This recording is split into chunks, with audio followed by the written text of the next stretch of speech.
is the co-creator of Iggle Piggle, Upsy Daisy and the Pinky Ponk.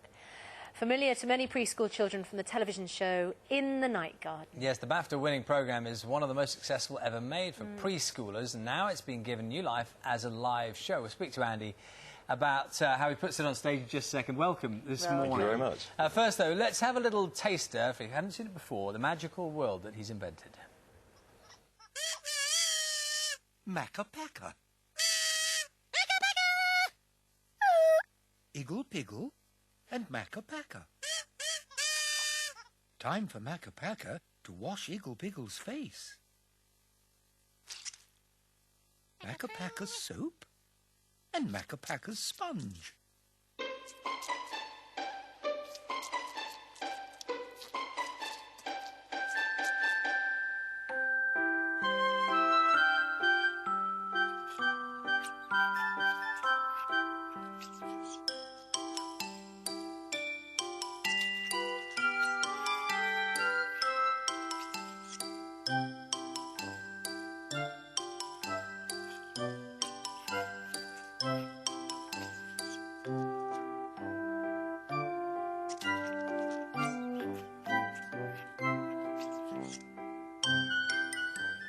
Don't worry, you are still watching breakfast. What are Your they up children haven't got hold of the remote control. Andy, what are they up to in that scene? What's going on? That is one of the, I suppose, the essential moments from In the Night Garden, where Macca-Pacca is washing one of the other characters' faces. Macca-Pacca is a character who lives in the night garden by himself in a little cave, and he goes out every day with his soap and sponge looking for faces to wash. And That's just what he does? That's all he does. That's what he likes to do, yes. He needs to come round our house because there's always faces to be washed, especially in that very pressured time before school. Yeah. You were involved, you're the creator of In the Night Garden and Teletubbies. Yes, co-creator of Teletubbies. Co-creator yes. of Teletubbies. Yes. And some people will notice you know, clear sort of comparison between the two, these kind of colourful, larger-than-life characters. They don't speak in intelligible ways, do they? They speak a play language. The Teletubbies speak a play language that's based on the emerging speech of a young child of the age of around 1. And the Night Garden characters speak almost entirely in play language. Now, some people have said, if children are watching television, why are we speaking to them or have characters who speak to them in a play language rather than teaching them words? And they might be surprised to know that you originally trained as a speech therapist.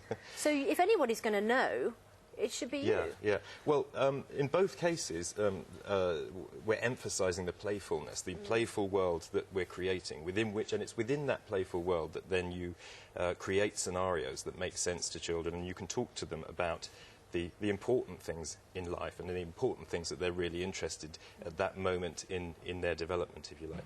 And play language is hugely important to language development. In fact, there are studies where they are looking at the speech of 5-year-olds and finding that play language takes up 23% of everything they say. And that shows it's very, very important to language development. Now, when I was watching it, I'm old enough to remember watching Andy Pandy when I was a child. Yeah. And there was that similar thing where you have a narrator who sort of talks to the characters. Yes. And in your case, it's Derek Jacobi. Is it Derek Jacobi? That's right, yes, yeah. I mean, how did that happen? We're hugely lucky to have Derek as our storyteller, and I think that's wonderful for also. I mean, you know, for children to have Derek Jacobi to tell them a story.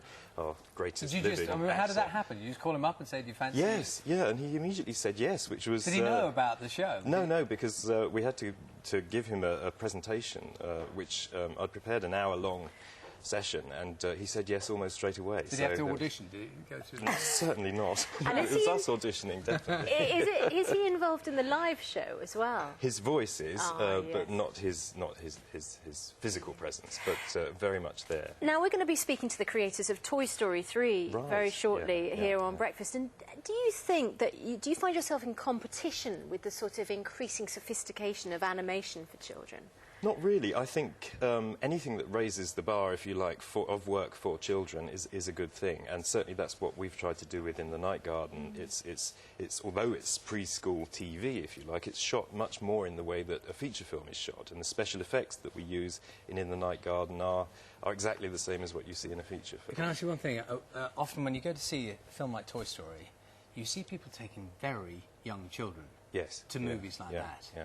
But do you think that's right? Because I've been in films sometimes, you think that child can't possibly grasp.